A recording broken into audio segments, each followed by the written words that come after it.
Eclesiastes, capítulo 3. Tudo neste mundo tem o seu tempo. Cada coisa tem a sua ocasião. Há tempo de nascer e tempo de morrer. Tempo de plantar e tempo de arrancar. Tempo de matar e tempo de curar. Tempo de derrubar e tempo de construir. Há tempo de ficar triste e tempo de se alegrar, tempo de chorar e tempo de dançar, tempo de espalhar pedras e tempo de ajuntá-las, tempo de abraçar e tempo de afastar. Há tempo de procurar e tempo de perder, tempo de economizar e tempo de desperdiçar, tempo de rasgar e tempo de remendar, tempo de ficar calado e tempo de falar. Há tempo de amar e tempo de odiar, tempo de guerra e tempo de paz. O que é que a pessoa ganha com todo o seu trabalho? Eu tenho visto todo o trabalho que Deus dá às pessoas para que fiquem ocupadas. Deus marcou o tempo certo para cada coisa. Ele nos deu o desejo de entender as coisas que já aconteceram e as que ainda vão acontecer. Porém, não nos deixa compreender completamente o que Ele faz.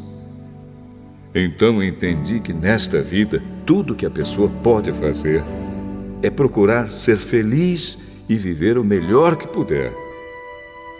Todos nós devemos comer e beber e aproveitar bem aquilo que ganhamos com o nosso trabalho. Isso é um presente de Deus. Eu sei que tudo que Deus faz dura para sempre. Não podemos acrescentar nada, nem tirar nada. E uma coisa que Deus faz é levar as pessoas a temê-lo. Tudo o que acontece ou que pode acontecer já aconteceu antes. Deus faz com que uma coisa que acontece torne a acontecer. Neste mundo eu também reparei o seguinte: no lugar onde deviam estar a justiça e o direito, o que a gente encontra é a maldade. Então pensei assim: Deus julgará tanto os bons como os maus, porque tudo que se passa neste mundo, tudo que a gente faz, acontece na hora que tem de acontecer. Aí cheguei à conclusão de que Deus está pondo as pessoas à prova para que elas vejam que não são melhores do que os animais. No fim das contas, o mesmo que acontece com as pessoas acontece com os animais. Tanto as pessoas como os animais morrem. O ser humano não leva nenhuma vantagem sobre o animal, pois os dois têm de respirar para viver. Como se vê, tudo é ilusão, pois tanto um como o outro irão para o mesmo lugar, isto é, o pó da terra. Tanto um como o outro vieram de lá e voltarão para lá. Como é que alguém pode ter a certeza de que o sopro de vida do ser humano vai para cima e que o sopro de vida do animal desce para a terra? Assim, eu compreendi que não há nada melhor do que a gente ter prazer no trabalho. Esta é a nossa recompensa. Pois, como é que podemos saber o que vai acontecer depois da nossa morte?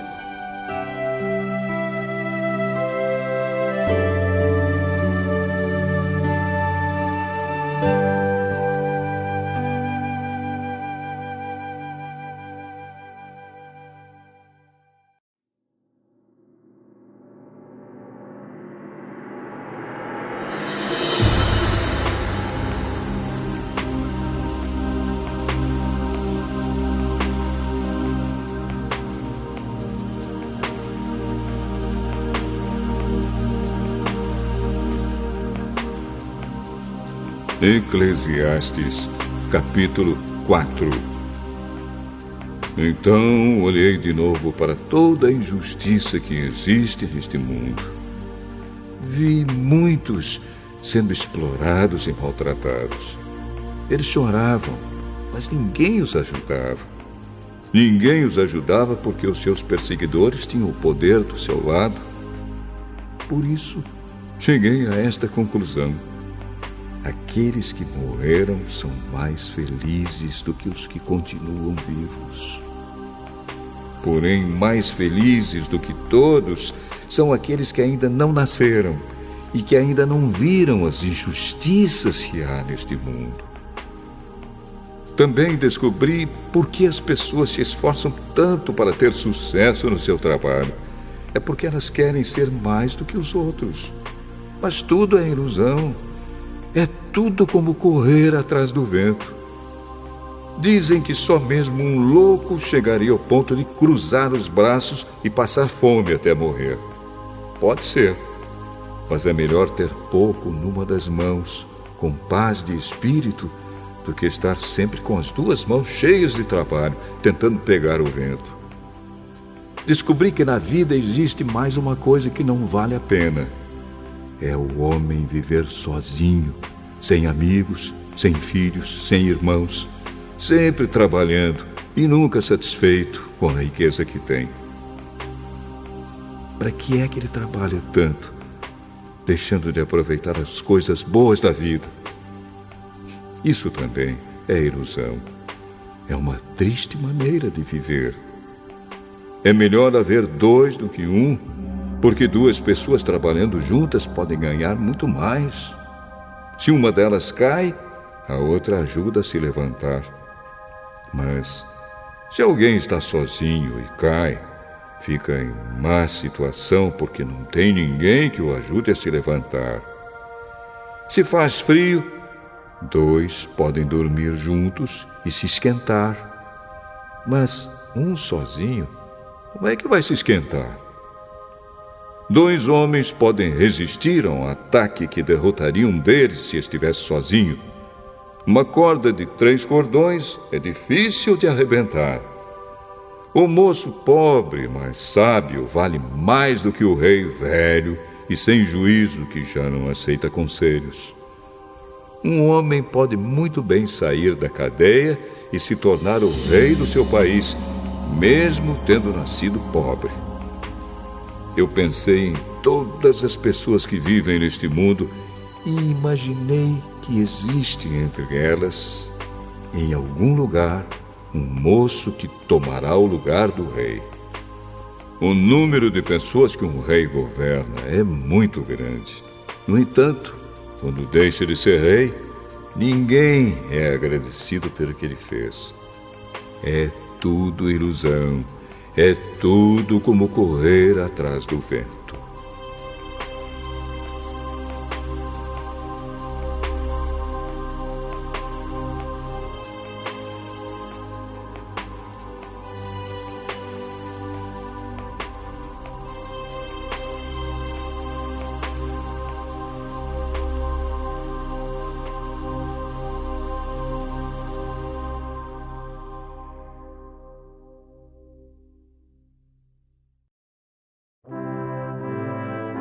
Sabedoria, capítulo 16.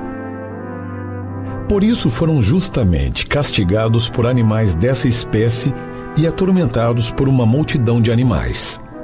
Em vez de feri-lo assim, vós favoreceis vosso povo, satisfazendo por um alimento surpreendente o ardor de seu apetite e oferecendo-lhe por alimento codornizes, de tal modo que aqueles, malgrado sua fome, diante do aspecto hediondo de animais enviados contra eles, experimentaram a náusea. Estes, após uma curta privação, receberam um alimento maravilhoso, pois era preciso que os primeiros, os opressores, fossem oprimidos por uma inexorável fome, e que aos outros fossem apenas mostrados os tormentos suportados por seus inimigos. Efetivamente, quando o cruel furor dos animais os atingiu também, e quando pareceram com a mordedura de sinuosas serpentes, vossa cólera não durou até o fim. Foram por pouco tempo atormentados para sua correção. Eles possuíram um sinal de salvação que lhes lembrava o preceito de vossa lei, e quem se voltava para ele era salvo, não em vista do objeto que olhava, mas por vós, Senhor, que sois o Salvador de todos. Com isso mostráveis a vossos inimigos que sois vós que livrais de todo o mal. Quanto a eles, as mordeduras dos gafanhotos e das moscas os matavam, e não se encontrou remédio para salvar sua vida, porque mereciam ser castigados por tais instrumentos. Mas a vossos filhos, mesmo os dentes de serpentes venenosas, não os puderam vencer, porque, sobrevindo a vossa misericórdia, curou-os. Eram picados, para que se lembrassem de vossas palavras, e, em seguida, ficavam curados, para que não viessem a esquecê-las completamente e a subtraírem-se de vossos benefícios. Não foi uma erva, nem algum unguento que os curou, mas a vossa palavra que cura todas as coisas, Senhor. Porque vós sois da vida e da morte. Vós conduzis as portas do Hades e de lá tirais. Enquanto o homem se pode matar por sua maldade, não pode fazer voltar o espírito uma vez saído, nem chamar de volta a alma que o Hades já recebeu. Escapar à vossa mão é impossível. E os ímpios, que se recusaram conhecer-vos, foram fustigados pela força de vosso braço, perseguidos por chuvas extraordinárias, saraivas e implacáveis tempestades, e consumidos pelo fogo dos raios. O que havia de mais admirável ainda é que, na água que tudo extingue, o fogo tomava mais violência, porque o universo toma a defesa dos justos. Ora, a chama temperava seu ardor para não queimar os animais enviados contra os ímpios, para que estes se apercebessem e reconhecessem que eram perseguidos pelo julgamento de Deus. Ora, excedendo sua força habitual, o fogo ardia mesmo no meio da água para destruir os frutos de uma terra iníqua. Mas, pelo contrário, foi com o alimento dos anjos que alimentastes vosso povo.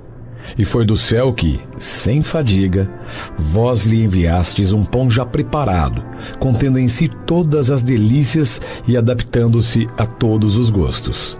Esta substância que dáveis se parecia com a doçura que mostráveis a vossos filhos. Ela se adaptava ao desejo de quem a comia e transformava-se naquilo que cada qual desejava. Embora fosse como neve e gelo, ela suportava o fogo sem se fundir, para mostrar que era para os inimigos que o fogo destruía as colheitas quando ardia, apesar da saraiva, e brilhava debaixo de chuvas. Enquanto que se tratava de alimentar os justos, até perdia sua natural violência. A criatura que vos é submissiva, a vós, seu Criador, aumenta sua força para castigar os maus, e os modera para o bem dos que puseram em vós sua fé. Do mesmo modo, transformada em tudo que se queria, servia à vossa generosidade, que a todos alimenta, segundo a vontade dos que dela tinham necessidade, para que os filhos que vós amais, Senhor, aprendessem que não são os frutos da terra que alimentam o homem, mas é vossa palavra que conserva em vida aqueles que creem em vós. O que não era destruído pelo fogo, fundia-se ao simples calor de um raio de sol, para que se soubesse que é preciso antecipar-se ao sol para vos agradecer, e que é preciso adorar-vos antes de raiar o dia, porque a esperança do ingrato é como a geleira do inverno, que se derramará como água inútil.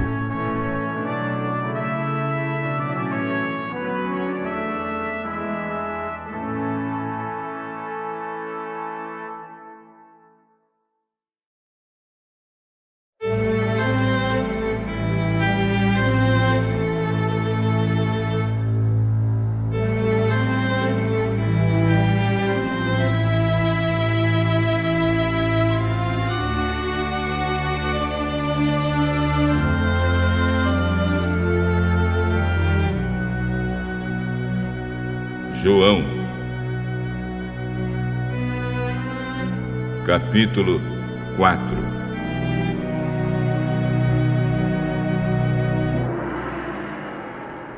Os fariseus ouviram dizer que Jesus estava ganhando mais discípulos e batizava mais pessoas do que João. De fato, não era Jesus quem batizava, e sim os seus discípulos. Quando Jesus ficou sabendo disso, saiu da Judéia e voltou para a Galiléia. No caminho, ele tinha de passar pela região da Samaria. Ele chegou a uma cidade da Samaria chamada Sicar, que ficava perto das terras que Jacó tinha dado ao seu filho José. Ali ficava o poço de Jacó. Era mais ou menos meio-dia quando Jesus, cansado da viagem, sentou-se perto do poço. Os discípulos de Jesus tinham ido até a cidade comprar comida. Uma mulher samaritana veio tirar água e Jesus disse a ela: "Por favor, me dê um pouco de água." O senhor é judeu e eu sou samaritana. Então como é que o senhor me pede água?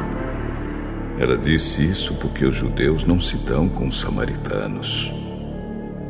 Então Jesus disse: se você soubesse o que Deus pode dar e quem é que está lhe pedindo água, você pediria e ele lhe daria a água da vida. O senhor não tem balde para tirar água e o poço é fundo. Como é que vai conseguir essa água da vida? Nosso antepassado Jacó nos deu este poço. Ele, seus filhos e seus animais beberam água daqui. Será que o senhor é mais importante do que Jacó? Quem beber desta água terá sede de novo. Mas a pessoa que beber da água que eu lhe der nunca mais terá sede. Porque a água que eu lhe der se tornará nela uma fonte de água que dará a vida eterna.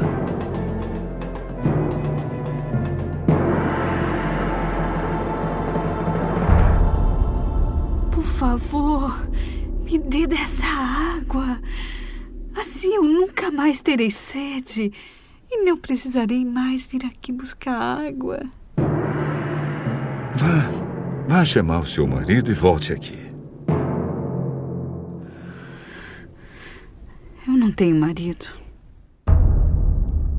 Você está certa ao dizer que não tem marido, pois já teve 5. E este que você tem agora não é, de fato, seu marido. Sim, você falou a verdade.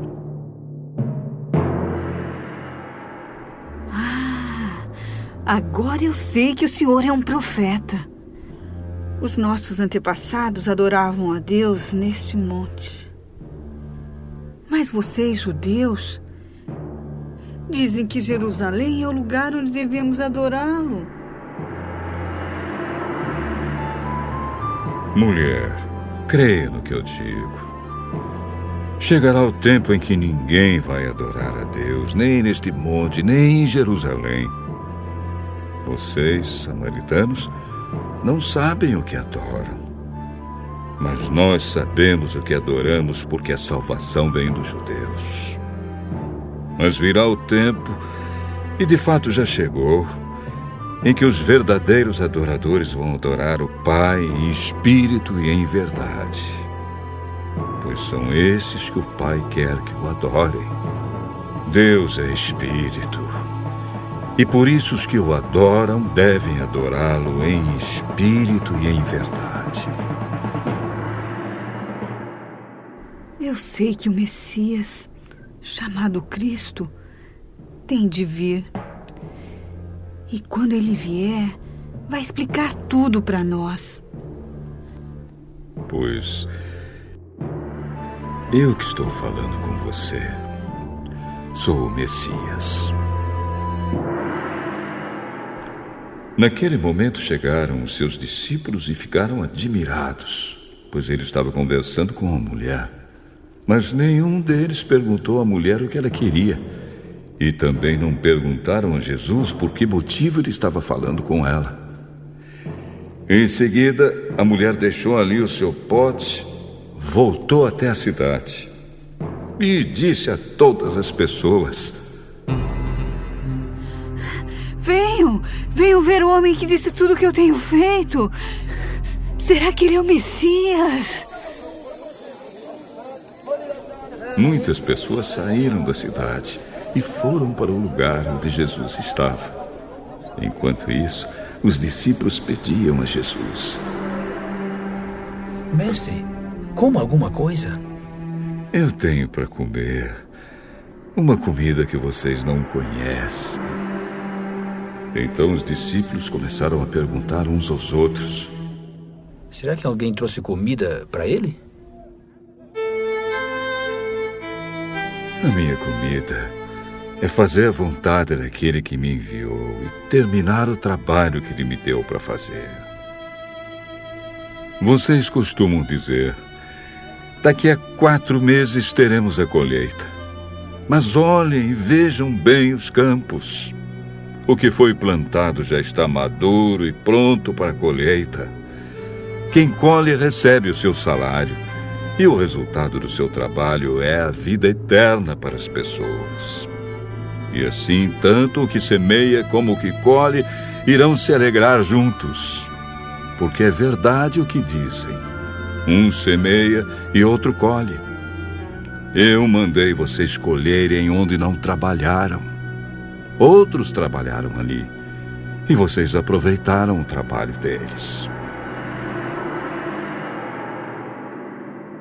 Muitos samaritanos daquela cidade creram em Jesus porque a mulher tinha dito: Ele me disse tudo o que eu tenho feito. Quando os samaritanos chegaram ao lugar onde Jesus estava, pediram a ele que ficasse. E Jesus ficou ali 2 dias. E muitos outros creram por causa da mensagem dele. E diziam à mulher: Agora não é mais por causa do que você disse que nós cremos, mas porque nós mesmos ouvimos ele falar. Sabemos que ele é de fato o Salvador do mundo. Depois de ficar 2 dias ali, Jesus foi para a região da Galileia. Pois, como ele mesmo disse, um profeta não é respeitado na sua própria terra. Quando Jesus chegou a Galileia, os moradores ali o receberam bem, porque eles tinham ido à festa da Páscoa em Jerusalém e tinham visto tudo o que Jesus havia feito lá. Ele voltou a Caná da Galileia, onde havia transformado a água em vinho. Estava ali um alto funcionário público que morava em Cafarnaum. Ele tinha em casa um filho doente. Quando ouviu dizer que Jesus tinha vindo da Judéia para a Galileia, foi pedir a ele que fosse a Cafarnaum e curasse o seu filho que estava morrendo. Jesus disse ao funcionário: Vocês acreditam só quando veem grandes milagres. Senhor, Senhor, venha depressa, Senhor, antes que meu filho morra. Volte para casa, o seu filho vai viver. Ele acreditou nas palavras de Jesus e foi embora. No caminho, encontrou-se com seus empregados. Seu filho está vivo. Então ele perguntou a que horas o filho havia começado a melhorar. Ontem, à 1h a febre passou. Aí o pai lembrou que havia sido naquela mesma hora que Jesus tinha dito: o seu filho vai viver. Então ele e toda a família acreditaram em Jesus.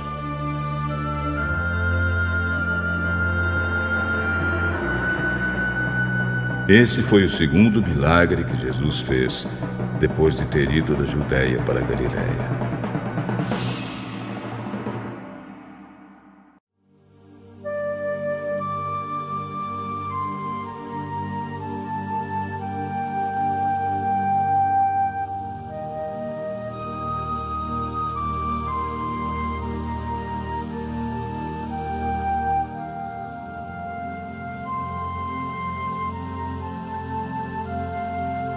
Salmo 64. Salmo de Davi ao regente do coro. Oh Deus, escuta a minha oração, pois estou em dificuldades. Salva minha vida, pois tenho medo dos meus inimigos. Protege-me dos planos que os maus fazem contra mim. Livra-me dos bandos de homens perversos. Os maus afiam a língua como espada e apontam como flechas as suas palavras, cheias de veneno. Eles agem depressa para espalhar as suas mentiras vergonhosas e destroem os bons com calúnias covardes. Eles se animam uns aos outros para fazer o mal. Falam dos lugares onde vão colocar as suas armadilhas e pensam que ninguém pode vê-los. Fazem planos cheios de maldade e dizem: planejamos um crime perfeito. O coração e a mente do ser humano são um mistério. Porém, Deus atirará suas flechas contra eles e, de repente, ficarão feridos. Deus os destruirá por causa das suas palavras. Aqueles que os virem balançarão a cabeça, caçoando deles. Então, todas as pessoas ficarão com medo. Pensarão no que Deus fez e falarão sobre os seus atos poderosos. A alegria daqueles que obedecem ao Senhor Deus vem dele. É no Senhor que eles encontram segurança. Todos eles lhe darão glória.